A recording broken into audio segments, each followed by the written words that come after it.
Olá, olá, meninos. Bom dia para vocês. Tudo bem? Mais uma semana, né? Vamos iniciando. E agora a gente vai não esquecer, né? Mas deixar um pouquinho a anatomia, né, de lado e entrar em um novo conteúdo que é a respeito de microbiologia e parasitologia.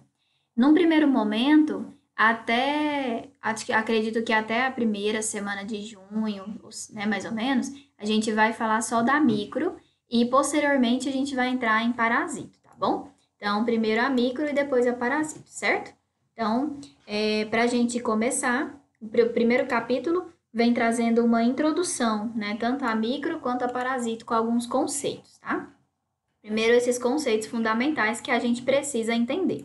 Então, o que é microbiologia? Se a gente dividir aqui a palavra, né? Micro é algo muito pequeno, né? Micro, pequeno. Biologia, ciência, né?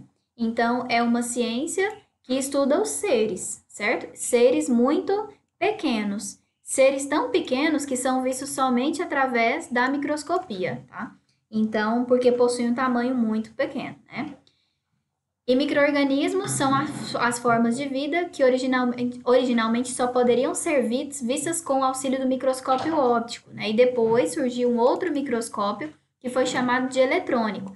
Então, o que a gente tem que entender? Que a microbiologia é um tipo de estudo, um tipo de ciência que vai estudar esses seres muito pequenos que só podem ser vistos sob a microscopia óptica ou eletrônica. Que seres são esses? Bactérias, fungos, vírus, protozoários, algas, os chamados viróides e os príons, né? A gente vai falar deles só mais lá na frente, cada qual no seu, né? Cada um no seu quadrado aí.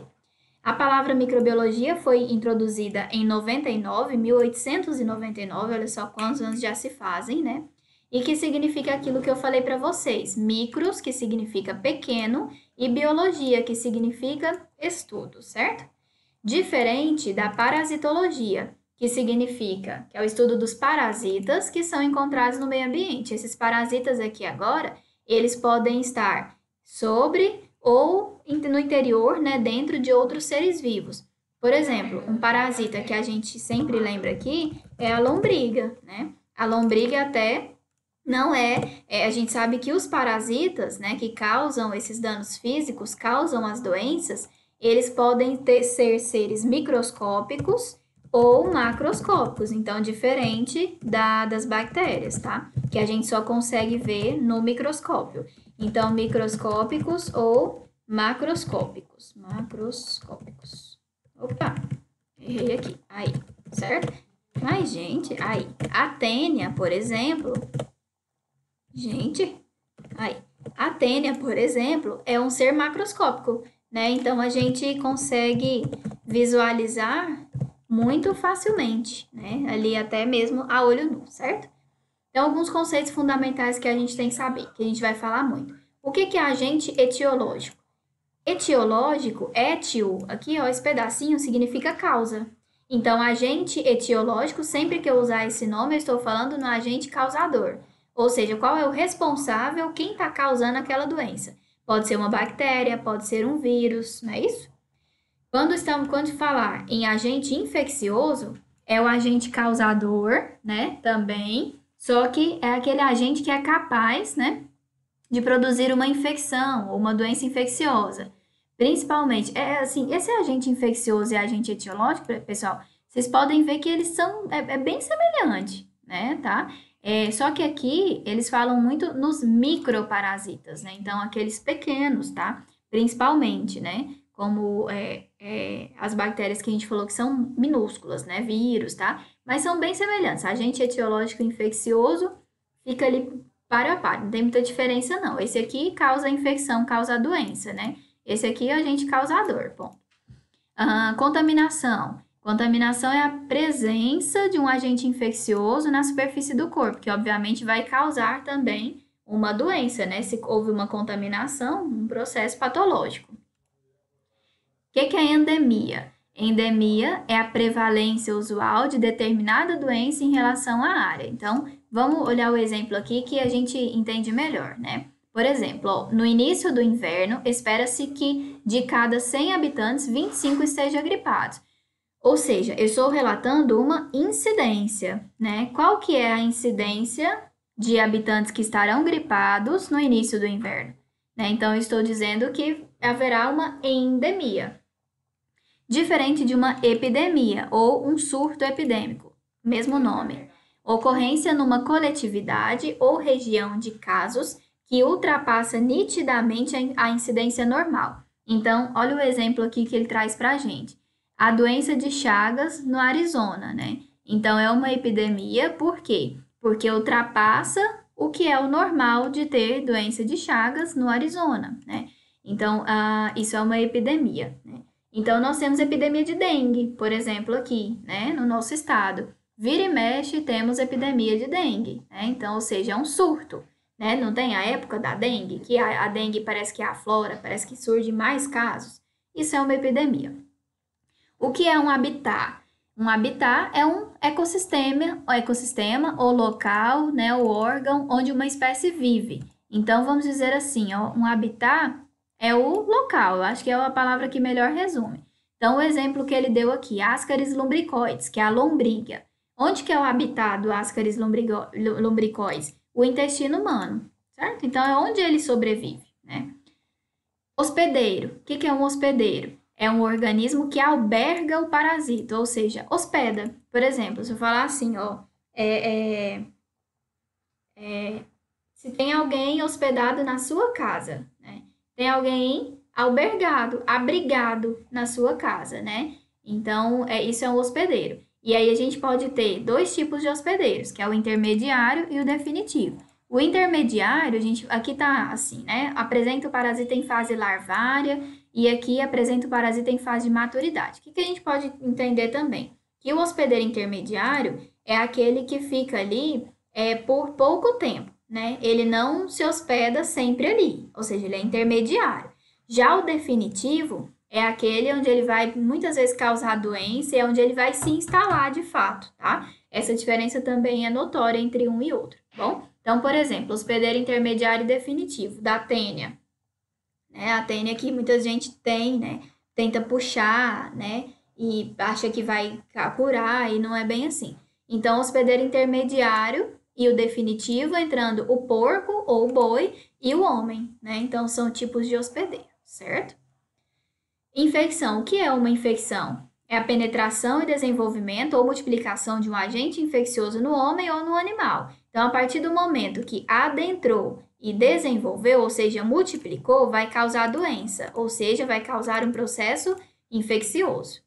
E o portador é aquele tipo de paciente ou de hospedeiro, né, que está infectado, certo? Então, que vai manifestar a doença. Por exemplo, esse paciente é portador do vírus HIV, ou seja, ele alberga um agente infeccioso. Quem é ele? O vírus HIV, certo? Isso são alguns conceitos que a gente precisa ter em mente. E agora a gente vai classificar os seres vivos, né? Nós sabemos que esses seres vivos, eles são agrupados de acordo com as suas semelhanças morfológicas, de acordo com a forma com qual se alimenta, como se locomovem, se reproduzem, né? E a gente classifica. São classificados em 5 tipos, que são esses aqui, 5 reinos, tá? Quem são eles? Reino Monera, aqui acho que está escrito errado, Monera. Reino Protista, Fungi, Plantae e Animalia, tá? Então, eles são divididos em reinos, né? Muitas vezes também a gente pode dividir as espécies em isso aqui, ó. Além de reino, filo, classe, ordem, família, gênero e espécie, tá? E a gente até brinca, né? Assim, que é o G, né? Por quê? Porque estou dizendo de reino, filo, C de classe, O de ordem, Fá de família, G de gênero e E de espécie, para lembrar. Então, as espécies são divididas em todas essas classificações, né? Só que aqui a gente vai tratar somente dos reinos. Então, o primeiro reino é o reino Monera. Esse reino monera é simples, né? Então, seres simples, unicelulares ou seja, só tem uma única célula, né? Que micro-organismo entra nesse reino? Que a gente precisa saber. Elas, as bactérias, tá? Então, as bactérias fazem parte do reino monera. Vou até sublinhá-las aqui. Então, as bactérias são seres simples e unicelulares, que pertencem ao reino monera, certo? Muitas bactérias a gente sabe que são capazes de causar doenças como a hanseníase, né? O tétano, a tuberculose, tudo é causado por bactéria. Diferente do reino protista, né? Constituído por seres formados também por uma única célula, ou seja, são unicelulares, né? Porém, o material genético é protegido por uma membrana. E aqui já não tem, tá? Então, é uma... Não, na verdade, assim, o reino monera que a gente também tem uma membraninha, né? Diferente, é uma diferença, né, morfológica, mas ambos têm, né? Mas também são unicelulares, tá? Esses de reino protista, que tá profista, é protista. Esses micro-organismos que fazem parte do reino protista são esses, olha, os protozoários, tá? Como, por exemplo, a gente falou a lombriga. Lembra da lombriga, tá? Ou as amebas, né? Também todos são protozoários. Fazendo parte de um outro reino, que é o reino fungi, o próprio nome já diz, fazem parte os fungos, né?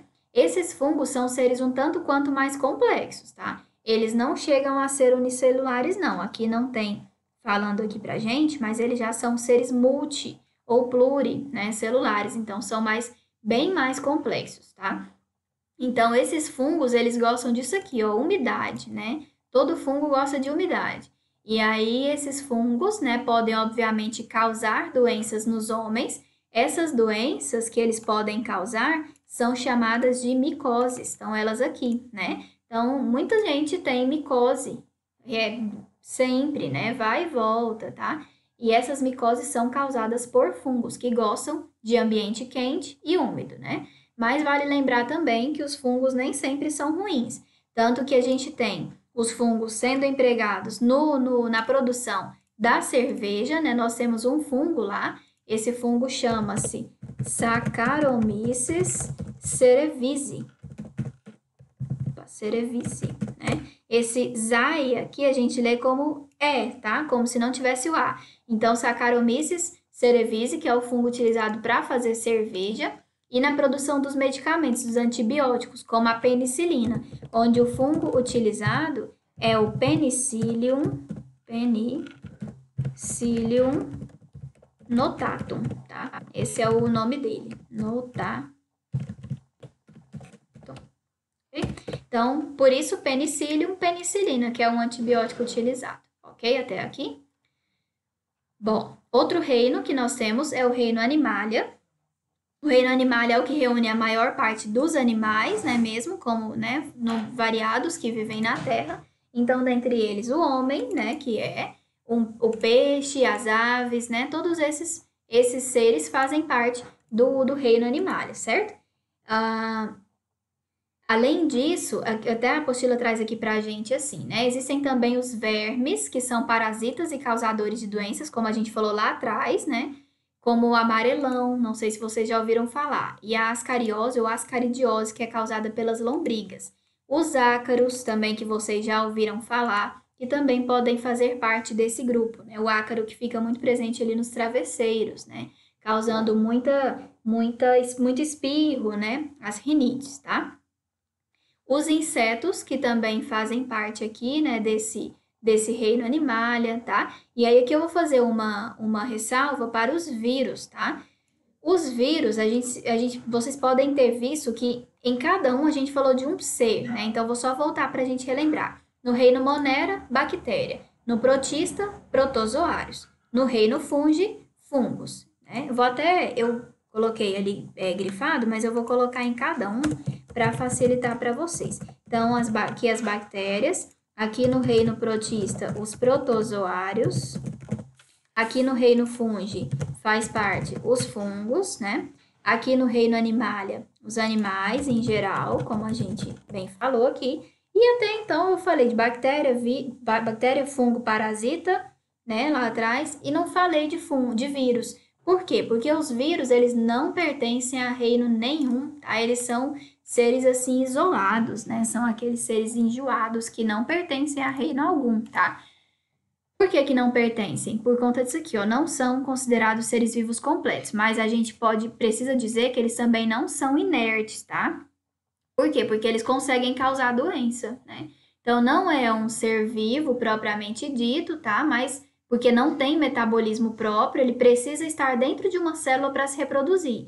Caso esteja fora da célula, ele não consegue promover reprodução, tá? Mas ele, apesar disso tudo, ele consegue causar doença quando dentro da célula. Doenças essas que a gente conhece, que estão todas listadas aqui. Por exemplo, a cachumba, né? Que pode dar dos dois lados.